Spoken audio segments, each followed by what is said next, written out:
And welcome back to Inside Star Citizen Review, guys. It has been a hell of a day today. It has been an absolute crazy day for me here. For those of you on stream, the fam is here right now. They've been witness. They can testify to this crazy day that we've had during the stream this morning.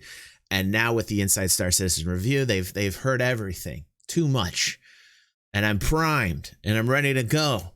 And I'm excited about jump points and the continuation of what we saw from CitizenCon. This is possibly the most anticipated Inside Star Citizen that I can recall in quite some time. Will they hit this one out of the park? Will jump points essentially be just loading screens that I'm going to blow up my pop? Just blah! Am I going to get upset? I don't know what to expect. I've had a rough day. It could go any direction at this point, ladies and gentlemen. Any direction. So I'm just putting that disclaimer out for the very beginning that I might pop off for no reason, and you guys watching here on the YouTubes might go, what is going on with DG today? Well, the stream knows, they understand, and perhaps one day I'll explain it to you when you get on to stream here. Join us. If you're not joining us here, you're missing out. This is the best part of my week, is hanging out on stream with my fam here. This is my chill out session. This is my therapy. This is everything.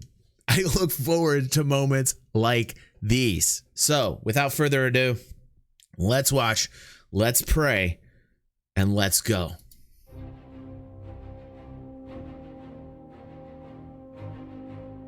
Jump points, the gateways between star systems. These wormholes through space bring with them the promise of Star Citizen's expansion beyond just the Stanton system. And at CitizenCon 2949, we got to see the first successful traversal between stellar clusters with our arrival in Pyro. Now, from the branching path design to the volumetric cloud tech encompassing it, from the massive gateway structure itself to the particle eddies the player must navigate within, from the lighting to the VFX and more, to celebrate this milestone, we sat down at the desk of Assistant Art Director Jake Gainey for a decompressed discussion of all aspects covering the creation of our very first jump point, and to hear from some of the members of the team who worked to bring Star Citizen's first gateway between star systems to life. All right, very nice crafted intro. Very nice. Let's see what they're segueing into here. This got me excited. We've been looking forward to this for a long time. I'm almost afraid. I'm almost afraid to see. Are they good? Are they going to explain this sufficiently to me? Are they going to give me enough information? Let's see. That's a beautiful thing. Oh, the sounds.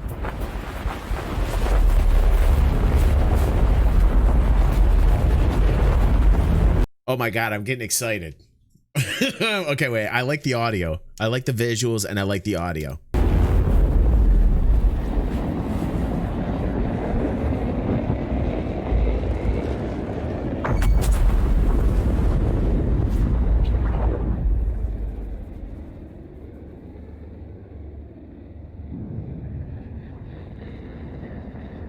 Oh, it's like bending around. Oh my God, show me more. Show me more. What happens after that, for God's sake? Oh my God. We've always known it. We want to do like wormholes and jump points. Some previs was done, I think, back in 2014, 2015. A lot of early concepts went out to Chris. I was working with Marcel on the concept side of things. So we've done a lot of loose investigations first to understand, do we want something big? Do we want something that's small? Does it fit into the lore of SC? There's several things that you can play with, such as, is it spherical, is it cylindrical, is it square? The very kind of like core shapes that you can kind of play with, and then how that And I would imagine and hope that they all do all different types of shapes. thing would operate, how you'd enter it, what's it look like to the third person as well as the first person. So just to get those ideas out there, and then several iterations for weeks, right? And then we kind of like settled on what you kind of saw in the demo. So kind of like it's a really good opportunity for me to now show you some of the content live. Yeah, as far as the look and design of a jump gate, let's be honest here. Like there's really not a lot of things you can do with a jump gate. Like you look at any type of sci-fi jump gate out there, dating back since, you know, Jesus. You go back to like Stargate. You know, they're always kind of circular. Actually, Stargates were pretty interesting, but you know, they're always like, you know, circular. They always like this lens that bends space and time. And we did a whole video on this back in 2015. So, you know, like as far as the looks of everything, I imagine that this is going to be like a mimic look, but I would like a little bit different shapes. Yeah, try triangle, right? Like that's something very cool. Exactly, Killian. I like maybe down the road we can try some other shapes. Like I don't want these to all look the same, but let's keep going. I don't know what's in store here. Live in the editor. Maybe run through some of the processes that we went through to build this content, and just speak a little bit about our processes. This is the Stanton location, but it isn't just confined to one area as well. Like the cool thing is that, I don't know if you noticed from the demo, but we arrived at the edge of a nebula. This is all contained in the same scene, so I can zoom out of this location now. And you can see again, this is fully volumetric, so the approach for this is using the gas cloud tech that's been developed. Yeah, we talked about this 2 years ago about the gas cloud tech and the volumetric effect that they achieved by doing this. It is pretty impressive. I do like the looks of these nebula. I mean, it's been developed specifically for the coil, but the more that we've developed with it, the more that we've realized that we can actually start to build entire space scenes with this. And for the persistent universe, obviously, it's less of a linear experience than it is for Squadron 42, because with Squadron 42 we know the exact location that will bring players into these spacescapes, and we'll know how we're going to direct the player into them. When we're building content for the persistent universe, it needs to be a little bit more 360 than that. It needs to be a bit more flexible. So you can see from this gas cloud that we've got here, we can pretty much move it to any position, and we'll still be able to get like a kind of a good feeling from it and a cool vibe. The cool thing is, and something that we've done a lot in Squadron 42 as well, is been able to actually construct these areas with polygons, with the design team, to get exactly what we want represented in the engine. Just to show you a little bit behind the process to building spacescapes like this with this volumetric tech, we do use a little bit of Houdini to kind of generate this content. And I can show you, this is obviously this is a combination of various different elements. We've had a lot of internal tools developed by the VFX tech team, who have built what we call CIG cloud tools. They build the CIG cloud tools to be able to basically turn geometry into gas cloud. So with this kind of like shape that you see here, this has all been built out of geometry, out of my own preference. I've built this in 3ds Max, but really you can build this in Houdini as well. And then we're able to almost sculpt environments with. So interesting. Booch is saying that what we saw at CitizenCon was brought in through this Squadron 42. So essentially this asset is being developed in Squadron 42 and was shown in the presentation when the Carrack had jumped to the new system. I believe that's what you're saying, Boocha. Geometry, and then turn it into the gas cloud afterwards. So I can just quickly boot up the actual wormhole itself. This is it's What's a up, Sky? Scene. Actually, in the game, it's part of an object container, so we stream this in. We've had like a new entity built. I don't know a great deal about the entity. The awesome part of this is, as you're traversing through the wormhole we're actually going into. All right, this is interesting to me because this was shown to us back in I can't remember exactly which presentation it was. I always forget. I believe it was a showcase in Germany where they had shown the Carrack going through this. We wondered if this was going to be part of the gameplay when going through these jump points into these warp tunnels. So Gamescom, thank you. Gamescom 2015. Was it 2015 or was it 2014? I think it was. Yeah. Okay. All right. I'm not going to debate that. Doesn't matter. But okay, PAX South 2015. I almost thought it was like 2014 actually, but hey, but anyway, that's irrelevant. What is more important, colonoscopy says, but what's more important is like the gameplay once you get into the warp tunnel and how it's going to affect you. I hope they put like some type of information in here on what happens if you do not successfully navigate these warp tunnels. If there are criteria in which some warp tunnels are going to be more dangerous or harder to navigate. I really want to hear like some information on that. Let's see. A completely new system. We're not faking anything here. We're actually traveling to a new system, and even myself working on this every single day, that still blows my mind. I'm still kind of completely taken aback by the technology that we're able to kind of bring with this game. We had Ben Parry, who's the one of the graphics engineers in the UK, come in and build us a brand new shader. There's already a shader that the VFX team has used that's mostly for doing kind of like where you would use a particle effect but you don't want to have one, and that's called VFX transparent. So that has a lot of tweakable. That's quite beautiful. That's quite beautiful. Slidery kind of things for them to mess around with. So what we actually did was combine that with a more traditional shader that could do lighting and opaque geometry and that kind of thing. And then threw all that in front of Jake, and he picked out which. So my questions aren't still being answered yet. They're talking about like the art, the visual side of things. I kind of want a little bit more about the detail of these tunnels. Will they change each time you go through them? Are they going to be more of a static experience? You know, going from the actual opening into the tunnel. You know, is it seamless going through the actual jump point into the tunnel, or is it like you hit the jump tunnel and then like you kind of get transported into this? Like, I'm wondering actually the process behind, you know, entering, and when you're in there, are the sizes going to differ? Like, they told us early on that the actual gates were going to be different sizes, and that based upon, I mean, we even know that through the arc map, that they show some jump points being larger and then medium size and smaller. But what happens if you F up inside of one of these things? Which bits he was actually going to use, so then we just deleted out all the bits that we didn't want to use and then started specializing different parts of it to get the kind of details that he wanted out of it. You just kind of fly through it and you can see some of the kind of variations that we have to the tunnels. And this is all. That looked pretty. There's definitely something happening there, where like it's jumping to it's like boom and then boom. It doesn't seem like it's seamless. They might need something to help with the transition. But again, the work right now being done looks like it's got some polish on it, but it looks like they're still kind of working on it. You know, it still looks like they're kind of going through the methodology of it. This is all real time in the engine as well. Like real time in the engine. We're not faking anything here. This is all kind of constructed. And you can see there's lots of kind of cool variations.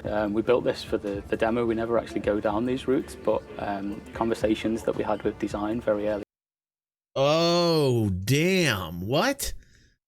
They did it all for the demo. Oh, so it's not even. So they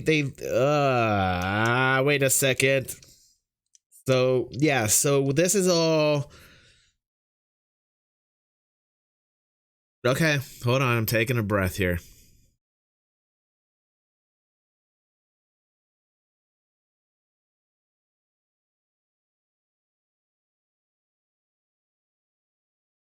I don't want this to be smoke and mirrors. And I hope that's not what they mean by saying that. What, Erad? Let's take a break here. Okay. All right. All right. Because that sure sounded to me for a second there that even though he's saying that they're not faking anything, he's talking about the tunnels themselves being procedurally generated as far as visuals. They're talking about the VFX, and they're talking about the visuals. I'm talking about, you know, the what's happening. It is in the engine. Okay, thank you, OG. Thank you. I'm gonna watch now. I'm gonna shut up and I'm gonna watch. Early on, with Tobias in design, we were saying, okay, well, we have the capability with the technology that we have to build secondary routes. Do you want them in? And he was like, yeah, cool, put them in. We might not go down them, but we've got them and we can explore them if we need to. So it's good to know that in the future that we'll hopefully have kind of branching paths and the opportunity to go to different locations here. So you can see from here, like the deformation of the surface has, we had vertex deformation in the engine before, but the vertex deformation that we had, the vertex deformation, by the way, is driving the kind of, I suppose, the animation on the surface of this thing. The vertex deformation we had in previous shader work was very uniform, and we couldn't get any variation or displacement to the way that kind of animates on the surface. So something that Ben put into the shader with it for us was the ability to put variation in that deformation so we could get this kind of like otherworldly feel to it. And I think that's something that really helped when it came online. And then we had Caleb, who's the principal VFX artist, come online and build a lot of the local particles that we see in the tunnel as well. And I actually think that really helped give direction. Interesting. Question to my stream, though. Question on my stream where he had talked about, maybe I'll rewind it as well, where he had talked about being in this tunnel, being in this warp tunnel, and that there was like a split, and that there was like a right path and a left path, and that each path actually took you to like a different system. At least that was my rudimentary understanding of what he was saying. I might be incorrect on that interpretation, but that's kind of how I picked up what he was saying. Is that correct, family? Is that kind of what I picked up, or did I pick that up wrong while I was watching it? Because I feel like that's what he just said to us, is that, you essentially can going to go to another system by picking different paths. It's right. It's correct. Okay, so let's backtrack a little bit and let's think this through.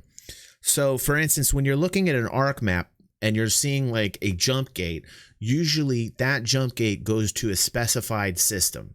There's no splintering off from that jump gate. Like that jump gate goes to that system. At least that's how it works on the arc map. So then we have to kind of backward engineer the game mechanics here. So if what he's saying is true, the arc map isn't really correct. The arc map shows us one jump gate to one system. So if this is what he's talking about, and this is going to be the gameplay of these jump gates into the warp tunnels, and the warp tunnels will essentially give us like alternate routes, then the jump gate that's labeled, for instance, going from Stanton to whatever system, what's in it, Pyro, for instance, should go from Stanton to Pyro, but that's Keelan is saying, well, they have the option. Sky says, I wish you could jump anywhere accurately, not just specific locations. That's a really interesting point too, Sky, because when we had first talked about exploration, and from my understanding from Cloud Imperium, they had two different ways in which you could travel. Not just, well, three, obviously quantum, and you're going near the speed of light and you're traveling in the system, and then jump gates and then jump points. So jump gates were essentially what we're looking at now. Those jump gates were established jump points that had gates around them, and they were different sizes to accommodate different ships, and that they would, have a very clear point A to point B direction. And then there were jump points. Now, jump points were things that were supposed to be found by explorers in Carricks and, in Connie's, and you could find these and they would be random and they would not have gates around them, and they would have a specified duration of time on them. And it was told to us that we could even take these points and then sell that information because they might lead somewhere that is amazing. That was how they brought it about to, or theory crafted it back in the day. So there were two different ways in which you got around. Now, if what we're seeing here, where he's talking about how these things splinter off, that would be cool if they incorporated that with the jump points. That would be cool, because you find a jump point that nobody else knows about, doesn't have a gate, is not an established route. And if, these things had these different paths and actually were more difficult to navigate, I'd be cool with that. That's something that we need to talk about as a community and push that out there. Because if we're talking about a jump gate that is actually an established route by people that use it all the time, traders, especially those in industry, security, the military, these people that have built gates around established points that go from point A to point B, I don't necessarily think that there should be any variation of the tunnel. My opinion. I think variations of tunnels that we're seeing right here should be left with jump points that were initially talked about, but for some reason, all of a sudden, I'm not hearing anything about. So that is something that I just wanted to bring up for everybody. I'm done talking. Functionality to the tunnel when we felt like we were losing it because of the speed being slowed down. Caleb came in and built these particles that you see here, and I felt that brought a lot of that back, hopefully, just in time for the demo. There is something that kind of tripped us up as well, though, because quite late on, we had some feedback during, I think, a very late playtest. We received quite a lot of feedback on the first iteration of this thing because we wanted it to feel incredibly fast, which meant I made it incredibly fast. But then you couldn't do 2 straight turns. You couldn't do a 90-degree turn because the kayak would 100% crash because it like the speed I had. But we got. All right, so you can crash and die in these. Very cool. I think that's confirmation that we can crash and die. I'm liking that. I dig that. Got feedback constantly that it was like, no, I want more turns, I wanted more up and downs, I wanted, we got a good reference with Space Mountain, and we looked at a lot of YouTube videos on like that, and roller coasters in general, especially with this like, how you build up to this like, when you go up before you get a free fall. So then Jake and I, we just talked and made changes to his spline, because obviously that modular set was... All right, so they have pre-designed splines that... maybe this means that they're going to be static. Okay, wait, hold on. Kind of working then, so we could go to Houdini, which he worked in. There's no negativity. I'm just talking rationally about this, dude. It's okay, Brad. Move the spline around quickly, export it, which was a little bit of work, but then we could get it into game and we could test it again. So what you can see here on the screen is the tunnel route entirely. So it's from start to finish. The way this began is that Tobias and design would go away and he would construct. Question to my family. Will this always be this way, or can they procedurally generate a new tunnel at any point in time? Can they make the path slightly different, or it will always stay that path unless they design it differently?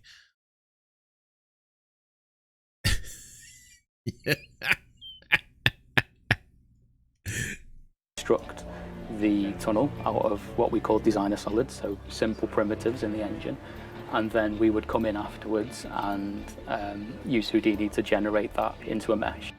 My first point I put in my head that I always kept there was like, it needs to be modular built, so it could use our modular tech that we're already building and we're using for like the rest stops. So you can see this is obviously the kind of final generation. Yeah, for gates. Yeah, maybe. Yeah, maybe. Yeah, right, Sky. Right. Mesh. All of the chambers, and also if I zoom in here as well, you'll see the obstacles. Columns are obstacles. We call them internally the obstacles that you fly between. They're all procedurally generated across the surface of the tunnel as it builds the mesh.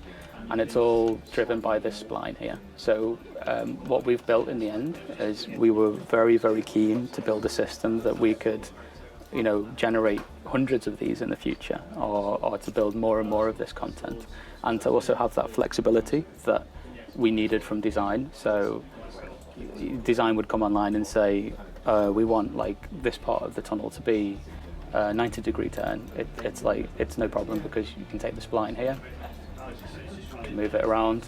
It takes a little while to generate. All right. Okay. I just had so many questions built up to this point. It was the anticipation that was killing me. Okay. Woo. Okay. All right. You guys have seen this before me. Of course you guys get it. You can remember, I haven't seen this. This is real reactions. This is why you motherfuckers watch. I don't want to hear it from you guys. Right, but you can see how straight away we've got an entirely new route there, and it's procedurally generated the columns across that route. It's procedurally generated the chambers across that route. So we've got a system, hopefully, that's got a lot of flexibility to it. We need to change anything, we need to build anything. It's all there and it's all possible. And actually, in the end, we had an awful lot of support from both the VFX tech team and also a lot of VFX artists on building the final content. Yeah, prefab essentially with modules, Bucha, but at least they can change it around. So what did we learn this week? We learned that the technologies developed for Squadron 42 can benefit Star Citizen's persistent universe in new and... I like that they kept the idea of the tunnels. I really like the idea that they kept the idea of like navigating these tunnels to get to the other side. I want to know what the consequences are.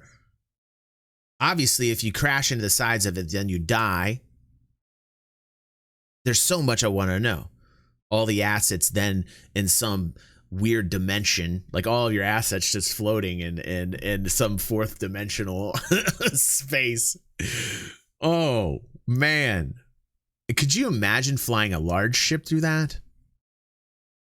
Oh, my goodness.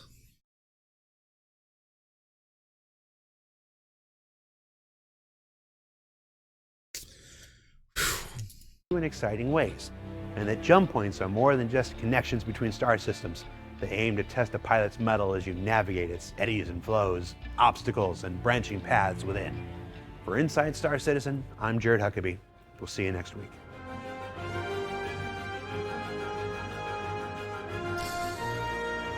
All right. All right. All in all, Thanks for watching. I dig it. All in all, I'm okay. I'm okay. I'm okay. I had a crazy day. I told you it was a rough day for me. I could have gone any direction, but it seems like after watching that, I